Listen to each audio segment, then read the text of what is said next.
ഉപ്പ് വാങ്ങുമ്പോൾ കിട്ടുന്ന കവർ വെച്ചിട്ട് നല്ല ഒരു സൂപ്പർ ജ്യൂസി മോത്തിച്ചൂർ ലഡു ഉണ്ടാക്കിയാലോ. അതിനായിട്ട് ഞാൻ 1 കപ്പ് കടലമാവ് എടുത്തിട്ടുണ്ട്. ഇതിലേക്ക് 1 pinch red food colour, 1 pinch yellow food colour ഇത്രയും ചേർത്തിട്ടുണ്ട്. മാത്രമല്ല 1 നുള്ളു ഉപ്പും 1 നുള്ളു ബേക്കിംഗ് സോഡയും കൂടി ചേർത്തിട്ടുണ്ട്. ഇനി ഇതിലേക്ക് 1 കപ്പ് വെള്ളമൊഴിച്ച് കലക്കണം. എനിക്കിപ്പോൾ 1 കപ്പ് വെള്ളത്തിൽ തന്നെ ഇത് കറക്റ്റ് പരുവായിട്ട് കലങ്ങി കിട്ടിയിട്ടുണ്ട്. നിങ്ങൾക്ക് ഇനി കറക്റ്റ് പാകം ആയിട്ടില്ലെങ്കിൽ എക്സ്ട്രാ വെള്ളം ചേർക്കാം. ഞാൻ ആദ്യം സ്പൂൺ വെച്ചൊന്ന് കലക്കി നോക്കി, പക്ഷേ കട്ടയില്ലാതെ കലക്കണം. അതുകൊണ്ട് തന്നെ ഞാനൊരു വിസ്ക് യൂസ് ചെയ്തിട്ടാണ് പിന്നീട് കലക്കിയെടുത്തത്. അതല്ല നിങ്ങൾക്ക് മിക്സിയുടെ ജാറിലിട്ടിട്ട് വേണമെങ്കിൽ നല്ലപോലെ ബ്ലെൻഡ് ചെയ്തെടുക്കാം. എങ്ങനെ ആയാലും അവസാനം ഒരു സ്ട്രെയിനർ വെച്ചിട്ട് നന്നായിട്ട് അരിച്ചെടുക്കണം. കാരണം നമ്മൾ ഇന്ന് ഉപ്പിൻ്റെ കവർ വെച്ചിട്ടാണ് ഈ ബൂന്തീസ് ഉണ്ടാക്കുന്നത്. അപ്പോൾ ചെറിയ ഹോളിലൂടെ വീഴുമ്പോൾ ഒരു തരി പോലും കരട് പാടില്ല. നല്ല പോലെ സ്ട്രെയിൻ ചെയ്യണം. ഞാൻ സ്ട്രെയിൻ ചെയ്തെടുത്ത മാവാണ് ഇത്. ഇതിലേക്ക് ഇതിൻ്റെ ഒരു കൺസിസ്റ്റൻസി കണ്ടോ? ഈ ഒരു കൺസിസ്റ്റൻസിയാണ് ഞാൻ ഉദ്ദേശിക്കുന്നത്. ഇങ്ങനെ കൺസിസ്റ്റൻസി ആയാലേ ഉള്ളൂ നല്ല കറക്റ്റായിട്ട് നമുക്ക് പൈപ്പ് ചെയ്യാൻ പറ്റുക. ഇനി നമുക്കിതിന് എത്ര പഞ്ചസാരയും വെള്ളവും വേണം നോക്കാം. പഞ്ചസാര സിറപ്പ് ഉണ്ടാക്കാൻ അതിൽ ഒരു കപ്പ് കടലമാവിന് ഞാൻ 3/4 കപ്പ് പഞ്ചസാരയും 1/2 കപ്പ് വെള്ളവുമാണ് സിറപ്പിന് വേണ്ടി യൂസ് ചെയ്യുന്നത്. അത് സോക്ക് ചെയ്യാൻ വെച്ചു. ഇതാണ് ഇന്നത്തെ ഹീറോ. ഞാനിവിടെ സോൾട്ടിൻ്റെ കവറാണ് യൂസ് ചെയ്യുന്നത്. ഇതിൻ്റെ ഈ ഒരു എൻഡ് കണ്ടോ? ഇത് ഞാൻ കട്ട് ചെയ്തിട്ടുണ്ട്. ചെറുതായിട്ടേ കട്ട് ചെയ്യാൻ പാടുള്ളൂ, എന്നാലേ നമ്മൾ ഉദ്ദേശിച്ച പോലെ പൈപ്പ് ചെയ്യാൻ പറ്റുള്ളൂ. ഇനി ഒരു ഗ്ലാസ് എടുക്കുക. ആ ഗ്ലാസ്സിനുള്ളിലേക്ക് ഈ പൈപ്പ് ചെയ്യാൻ വെച്ച ബാഗ് ഇറക്കി വയ്ക്കുക. എന്നിട്ട് അതിൻ്റെ വശങ്ങൾ സൈഡിലേക്ക് ഇങ്ങനെ കറക്റ്റായിട്ട് വിടർത്തി വയ്ക്കുക. ഉള്ളിലേക്ക് മാവ് ഒഴിച്ചു കൊടുക്കാം. ആ ഗ്ലാസ് നിറയുന്ന രീതിയിലേക്ക് മാവ് ഒഴിക്കാം. എന്നിട്ട് നമ്മൾ ആ പൈപ്പിംഗ് ബാഗ് പുറത്തെടുത്തിട്ട് നമുക്ക് ചൂടായ എണ്ണയിലേക്ക് പൈപ്പ് ചെയ്യാം. എണ്ണ ചൂടാക്കുമ്പോൾ ശ്രദ്ധിക്കേണ്ടത് ലോ ടു മീഡിയം ഫ്ലെയിമിൽ വെച്ചിട്ട് വേണം എണ്ണ ചൂടാക്കാൻ. ഒരിക്കലും ഹൈ ഫ്ലെയിമിൽ ഇടരുത്, എണ്ണ പുകഞ്ഞു പോകരുത്. മാത്രമല്ല പൈപ്പ് ചെയ്യുന്ന സമയത്ത് ഏറ്റവും ലോ ഫ്ലെയിമിൽ വേണം തീ വയ്ക്കാൻ. പിന്നെ ഈ ബൂന്തീസ് അധികം മൂക്കുന്നതിന് മുമ്പ് തന്നെ നമ്മൾ കോരിയെടുക്കണം.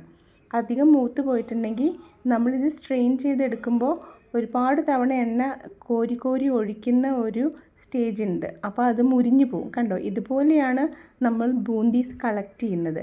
അപ്പോൾ ഈ എണ്ണ കോരി കോരി ഒഴിക്കുമ്പോൾ ചൂടെണ്ണ വീഴുമ്പോൾ എഗെയിൻ അത് വെന്ത് പോവുകയും മൂത്ത് പോവുകയും ചെയ്യും. അപ്പോൾ ഒരു മീഡിയം മൂപ്പാകുമ്പോൾ തന്നെ നമുക്ക് സ്ട്രെയിൻ ചെയ്തിട്ട് മാറ്റാം. ഇതുപോലെ ബാച്ചായിട്ട് കുറച്ച് ബൂന്തീസ് നമ്മൾ ഉണ്ടാക്കിയെടുക്കണം. ഇങ്ങനെ ഉണ്ടാക്കിയെടുക്കുമ്പോൾ നിങ്ങൾക്ക് ഇതെല്ലാതൊന്നും ബീഡ്സിൻ്റെ അതേ കറക്റ്റ് പരുവത്തിലൊന്നും കിട്ടില്ല. ചിലതൊക്കെ വലുതാവാം, ചിലതൊക്കെ പൊടി പോലെ ആവാം. അതൊന്നും പ്രശ്നമില്ല. നമുക്ക് ഈ ഒരു മെത്തേഡിൽ തന്നെ നമുക്ക് ഉണ്ടാക്കിയെടുക്കാം.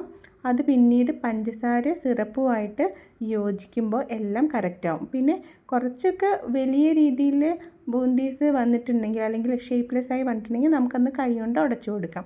കണ്ടോ? ഇതാണ് എനിക്ക് കിട്ടിയ പരുവം. അടുത്തതായിട്ട് സിറപ്പ് ഉണ്ടാക്കാം. നമ്മൾ നേരത്തെ തയ്യാറാക്കി വെച്ച ആ ഒരു മിക്സ് വെച്ചു.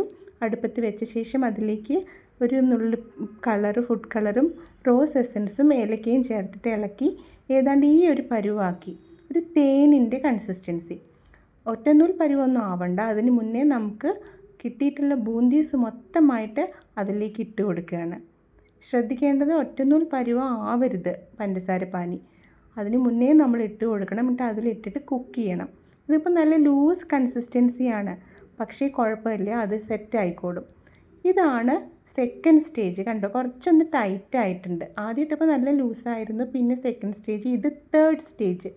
അടി ഇങ്ങനെ വടിച്ചെടുക്കാൻ പറ്റും. കണ്ടോ? അടിഭാഗത്തു നിന്ന് ഇങ്ങനെ നമുക്കിങ്ങനെ വടിച്ചെടുക്കാൻ പറ്റും. ഈ ഒരു പരുവാകുമ്പോഴാണ് നമ്മൾ ഗ്യാസ് ഓഫ് ആക്കേണ്ടത്. ഈ ഒരു പരുവാകുമ്പോൾ നമ്മൾ കറക്റ്റായിട്ട് ലെവൽ ചെയ്ത് വെച്ചിട്ട് ഗ്യാസ് ഓഫാക്കി അടച്ച് വയ്ക്കുക. കുറച്ച് നേരം കഴിയുമ്പോൾ ഈ ബൂന്തിയെല്ലാം പഞ്ചസാര സിറപ്പ് വലിച്ചെടുത്ത് നല്ല പോലെ സെറ്റായിട്ട് ഇതുപോലെ ഉണ്ടാവും. അപ്പോൾ ഇതിലേക്ക് ഒരു ചെറിയ സ്പൂൺ നെയ്യ് മാത്രമാണ് ഞാൻ ചേർക്കുന്നത്. ഇത്രയും നെയ്യ് ഞാൻ ഇതിൽ ചേർക്കുന്നുള്ളൂ. പക്ഷേ ആ നെയ്യിൻ്റെ ഫ്ലേവർ ആ ലഡുവിൽ നല്ല പോലെ കിട്ടും. ഇതാണ് കറക്റ്റ് പാകം. ഇതിപ്പോൾ ഒരു ചെറിയ ചൂടുണ്ട്. അതായത് നമുക്ക് സുഖമായിട്ട് ഉരുട്ടിയെടുക്കാം. ഈ ഒരു ചൂടിൽ നമ്മൾ ഉരുട്ടിക്കോളും. അപ്പോൾ എന്നാലേ കറക്റ്റായിട്ട് നമുക്ക് ഷേപ്പും അതുപോലെ തന്നെ അതിൻ്റെ ഉള്ളിലത്തെ ജ്യൂസിനെസ്സും ഒക്കെ കറക്റ്റായിട്ട് കിട്ടുള്ളൂ. ഒരിക്കലും പഞ്ചസാരപ്പാനി കുറേ ടൈറ്റ് ആവാൻ നിൽക്കരുത്, ലഡു കല്ല് പോലെയാവും. ഇപ്പം നമുക്ക് കുറച്ച് സ്റ്റിക്കി തോന്നിയാൽ പോലും അത് പ്രശ്നമില്ല. അത് നമുക്ക് ഉള്ളിൽ ജ്യൂസിനെസ് നിലനിർത്താൻ വേണ്ടി ഹെൽപ്പ് ചെയ്യും. ഓക്കെ, അപ്പോൾ ഇതുപോലെ ഞാനിങ്ങനെ കൈ വെച്ച് പ്രസ് ചെയ്ത് ഉരുട്ടിയിട്ട് റോൾ ചെയ്ത് കൊടുക്കുകയാണ്. കയ്യിലിട്ടിട്ട് ഇതുപോലെ ഇങ്ങനെ റോൾ ചെയ്യുക. അപ്പോൾ നമുക്ക് കറക്റ്റ് ഷേപ്പിൽ കിട്ടും, നല്ല ഷേപ്പിലുള്ള ലഡു കിട്ടും. ഇതുപോലെ നമ്മൾ എല്ലാ ലഡുവും ഉരുട്ടിയെടുക്കുക.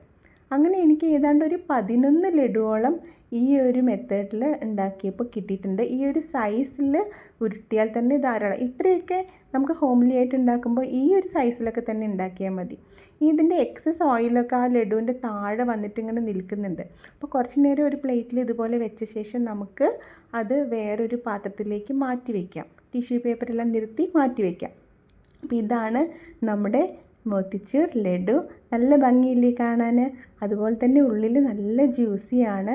നമുക്ക് ഇതിൻ്റെ ഉൾഭാഗം ഒന്ന് ചെക്ക് ചെയ്താലോ? ഇപ്പം ഉണ്ടാക്കിയ ഉടനെയാണ് കേട്ടോ, അതുകൊണ്ട് തന്നെ ജ്യൂസിനെസ് നന്നായിട്ടുണ്ടാവും. പക്ഷേ നാളെയാണ് കറക്റ്റായിട്ട് ആ ജ്യൂസിനെസ് കാണുക. കാരണം പുറമൊക്കെ നല്ല സെറ്റായിട്ട് ഉള്ളിൽ നല്ല ജ്യൂസി ആയിട്ടുണ്ടാവും.